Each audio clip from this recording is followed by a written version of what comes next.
होई ते मैं और ला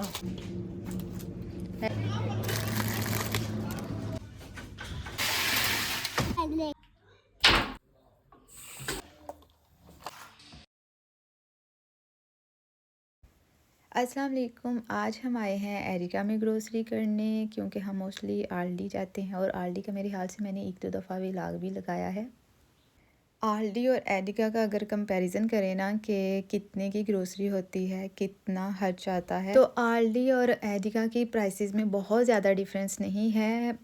ये मिलता जुलता ही बिल बनता है इनका। बाकी डिपेंड करता है कि ग्रोसरी पर, क्योंकि हम वीकली ग्रोसरी करते हैं यहाँ पर, आप मंथली करते हैं, वीकली करते हैं। मेरे ख्याल से यहाँ पर मोस्टली जो लोग हैं ना वो वीकली ही करते हैं। मतलब जो सब्जियाँ और फ्रूट वगैरह हैं ना, इनकी तो वीकली ही होती है। तो उस पर भी डिपेंड करता है, कभी कभार कुछ चीज़ें एक्स्ट्रा होती हैं, कुछ कम होती हैं। इनकी प्राइसेस यहाँ पर पापरिका और कैप्सिकम, इनकी प्राइसेस बहुत ज़्यादा होती है जो ऐसे ओपन मिलती है। अगर लीडर के साथ कंपैरिजन किया जाए तो मेरे ख्याल से कि लीडर से ग्रोसरी करना ज़्यादा बेस्ट होता है, लेकिन वो हमसे थोड़ी सी दूर है। लेकिन हम जब कभी कभार जाते हैं ना तो वहाँ पर विज़िट करते हैं, वहाँ पर बहुत ज़्यादा डिस्काउंट लगा होता है। थोड़ा बहुत तो यहाँ पर भी डिफरेंस चलता है, क्योंकि यहाँ पर जो ऑरेंज या फिर फ्रूट सब्जियाँ आती हैं ना, दोनों की अलग अलग जो कंपनी है ना वो अलग अलग होती है, तो ज़ाहिर है कि उनकी प्राइस में भी फिर डिफरेंस होता है। अच्छा, अगर आपने फ्रूट चाट बनानी है ना तो उसके लिए अच्छी क्रीम नहीं आपको मिलती, तो ये वाली चिराग जाने यूज़ करना। आपने इसको बहुत ज़्यादा बीट नहीं करना, बस हल्का सा इसको बीट करना है, तो बहुत अच्छा इसका टेस्ट आता है। अच्छा, आज का जो बिल है ना ग्रोसरी का यहाँ से एरिका से, वो वैसे ही हमारा बहुत ज़्यादा कम बना। मतलब मैं जैसे मोस्टली बनता है ना उस हिसाब से बहुत कम था, क्योंकि हमने कुछ चीज़ें कल लीडर से ले ली थी और कुछ अभी ख़त्म ही नहीं हुई थी, जैसे कि पोटैटोज़ और ऑयल वगैरह भी हमने लीडर से ले लिया था। ड्राई फ्रूट्स जो जिनकी ज़रूरत पड़ती है वो भी हमने कल लीडर से ले लिए थे। तो बस ऐसे ही होता है कि कभी कभार चीज़ें जो है ना वो जल्दी ख़त्म हो जाती हैं। तो अगर कम्प्लीटली ग्रोसरी करें तो मेरे ख्याल से आई गैस कि हमारा जो वीकली यहाँ से ग्रोसरी का बिल बनता है ना वो 60 से 70 यूरो होता है। मतलब ये होता है फ्रूट्स और सब्जियाँ और इस तरह की चीज़ों का। अच्छा, अंडे आपने जब भी लेने हैं ना एक दफ़ा इनको ओपन करके चेक करें। यहाँ से ये वाला भी एक क्रैक था, मुझे पहले नहीं पता था, मैं ऐसे ही उठा के ले आती थी।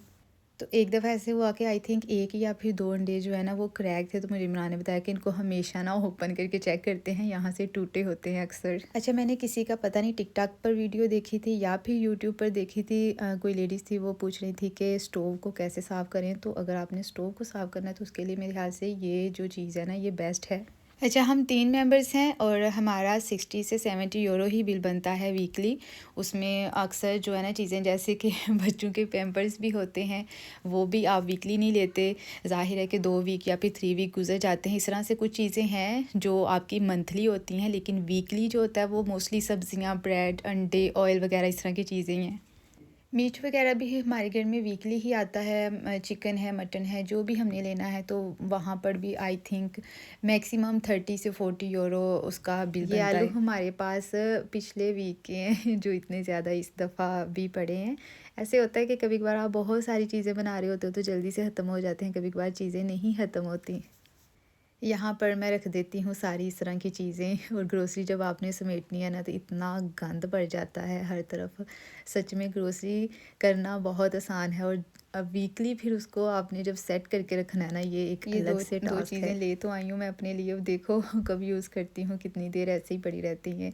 मैं जब पाकिस्तान में थी तो मुझे ना मैंने बहुत देर से स्टार्ट कर दिया था हेयर कलर करना, तो ऐसे ही बस अजीब सा शौक़ था, करती रहती थी, थोड़ा बहुत चेंज करती रहती थी बालों का कलर। आजकल वेदर भी अच्छा है तो मैं सोचा चलो ले जाती हूँ, करती हूँ, लेकिन पता नहीं कि अब मैं कब इनको यूज़ करूँगी और वेदर कब यहाँ पर चेंज हो जाता है इसका भी कुछ पता नहीं चलेगा। लेकिन आज जो है ना वो टेम्परेचर तो बहुत ठीक है। अभी तकरीबन 1-2 मंथ से ऐसा चल रहा है कि इमरान ही इंडियन जो ग्रोसरी है ना वो ही मोस्टली कर रहे हैं, नहीं तो मंथली या फिर 1 मंथ से कुछ दिन ऊपर हो जाते थे तो हम इकट्ठे ही जाते थे, तो वहाँ से हम ग्रोसरी करते थे। ज़ाहिर है वहाँ से भी आटा, दालें वगैरह ये वाली चीज़ें लानी होती हैं, तो अभी वो ही ले आते हैं। जो 1-2 चीज़ ख़त्म होती है तो मैं उनको ही बता देती हूँ।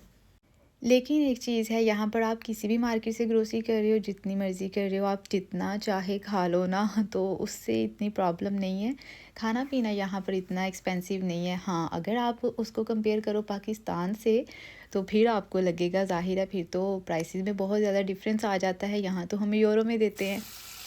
अदरवाइज़ खाने पीने से कोई मसला नहीं, आप जितना मर्ज़ी खाओ। यहाँ पर एक्सपेंसिव है तो वो हैं घर के रेंट। मतलब छोटे-छोटे घर होते हैं तो उसका आपको इतना ज़्यादा रेंट देना होता है, और रेंट के अलावा भी फिर छोटी-छोटी चीज़ें होती हैं, आपने बिल पे करने हैं उनके। तो ये सारी चीज़ें होती हैं जो हर किसी के माइंड में होती हैं जब वो पाकिस्तान से फैमिली को लेके आ रहे हैं, तो ज़ाहिर है माइंड में चलता है कि क्या अखराजात होंगे, क्योंकि हुकूमत जो है वो तो चेक करती है कि कितने मेंबर आ रहे हैं। तो फ़ी मेंबर इन्होंने फ़िक्स किए होते हैं कि बच्चों के हिसाब से अलग से पैसे कि इतने यूरो उनके लिए फ़िक्स हैं आपकी सैलरी में से, लेकिन उससे तो कम ही खर्चा आ जाता है। मौसम अच्छा है इस दफ़ा तो अभी से ना गर्मियों वाली फ़ील आ रही है। इतनी ज़्यादा जो है ना टेम्परेचर इतनी जल्दी ऐसे चेंज हुआ है कि मुझे तो खुद ऐसे लगता है कि जैसे फुल गर्मियाँ आ गई हैं। जैसे जर्मनी में गर्मियाँ होती हैं ना जुलाई और अगस्त में, ऐसी फ़ील आ रही है। तो यहाँ फिर मैंने अमायरा के खेलने का थोड़ा सा बंदोबस्त किया कि वो थोड़ा सा टाइम जो है ना यहाँ पर स्पेंड करे और खुश भी हो जाएगी। मैं इतनी देर में आराम से काम कर लूँगी, क्योंकि ऐसे इसके साथ काम करना बहुत मुश्किल हो जाता है। अच्छा, बच्चों का पता नहीं क्या सीन है, मैं इसके पास बैठी हूँ, फ्री बैठी हूँ, चाहे जितनी देर मर्ज़ी बैठी हूँ। तो थोड़ी देर के लिए ये आएगी कि ये करो वो करो, उसके बाद इसको कुछ नहीं पता होता कि मामा मेरे पास है। ये अपनी ही गेम्स में, अपने कामों में गुम होती है। लेकिन जब मैं कोई काम कर रही हूँ या फिर किसी से फ़ोन पर बात कर रही हूँ ना, तो फिर ऐसे लगता है कि इसका सारे का सारा फोकस मेरी तरफ है। ये बार बार मुझे तंग कर रही होती है कि ये करो वो करो। अभी मुझे पता है कि मैंने इसको 1 घंटा भी यहाँ से ना निकाला तो ये यहाँ से बाहर निकलने का नाम नहीं लेगी, ज़बरदस्ती ही निकालना पड़ेगा। तब तक मेरे काम जो है ना वो सारे ख़त्म हो जाएंगे, क्योंकि इमरान भी घर नहीं है। तो मैं सोच रही थी जल्दी जल्दी से काम ख़त्म करूँ। उसके बाद इसकी थोड़ी सी ज़िद थी कि मुझे बाहर भी लेकर जाओ क्योंकि मौसम अच्छा है तो फिर वो घूमने फिरने का दिल करता है।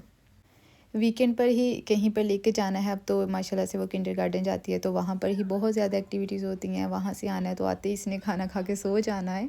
आज हम जब स्पीड बस गए तो यहाँ पर भी बहुत ज़्यादा लोग आए थे, ये सब मौसम की वजह से, क्योंकि जब मौसम अच्छा होता है ना तो फिर जर्मनी में बहुत रौनक होती है। सारे के सारे लोग ही फिर बाहर आ जाते हैं मौसम को एंजॉय करने। ये वाला स्पीड भी अमायरा के किंडरगार्टन के बिल्कुल साथ है, यहीं से हम गुज़र के जाते हैं। तो ये अक्सर मुझे कहती है कि मामा अभी अब मुझे यहाँ भी थोड़ी देर खेलना है। तो मैं कहती हूँ कि अभी तुम खेल खेल के आई हो, अभी तो हम घर जाएंगे, क्योंकि मैं अभी फ़िलहाल बस पर जा रही हूँ तो फिर टाइम देखना पड़ता है कि बस ना निकल जाए। यहाँ हम बैठे बैठे नोटिस कर रहे थे कि मौसम जो है ना वो चेंज हो रहा है, सडनली बादल बन रहे हैं। सुबह तक क्या बनेगा ये कुछ नहीं पता। जैसे कि मैं पहले बता रही थी कि मौसम का तो यहाँ पर कुछ पता ही नहीं चलता। लेकिन आज घर के सारे काम ख़त्म थे तो मैं बहुत ज़्यादा रिलैक्स थी। नहीं तो मुझे तो थोड़ा सा इशारा चाहिए होता है कि मौसम ख़राब हो गया, ये होने लगा, वो होने लगा है, चलो घर चलें। मौसम में क्या तब्दीली आई वो तो मैं नेक्स्ट व्लॉग में शेयर करूँगी, लेकिन आपने मेरे साथ कमेंट में ज़रूर शेयर करना है कि आपका वीकेंड कैसा गुजरता है, और क्या आप किसी और मार्केट का ग्रोसरी व्लॉग देखना चाहेंगे।